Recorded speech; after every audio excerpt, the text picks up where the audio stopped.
पूर्वीच्या काळामध्ये काय आदर होते आमच्या जीवनामध्ये आमचा आदर सांगतो मी.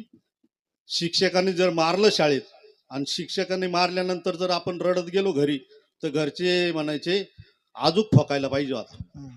काल शाळेत नव्हता गेला ना म्हणून गुरुजीनं मारलं तुला. का नाही गेला तू काय काम होतं तो तुला मी सांगते गुरुजीला उद्या गेला चांगलं ठोकून काढा.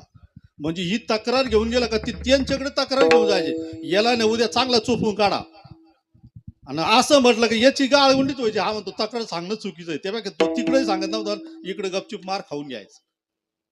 पण परिणाम काय व्हायचा शिक्षण चांगलं मिळायचं. आजही तुम्ही जुने लोक पाहिजे का 300 त्यांनी वावरात जर टांगा जरी टाकले ना ते म्हणते एवढं एकर आहे.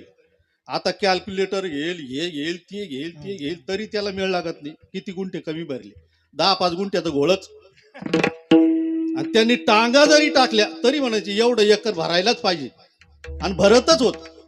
म्हणजे एवढं शास्त्र एवढं गणित पक्क होतं त्या लोकांचं. आजही त्यांना झोपेत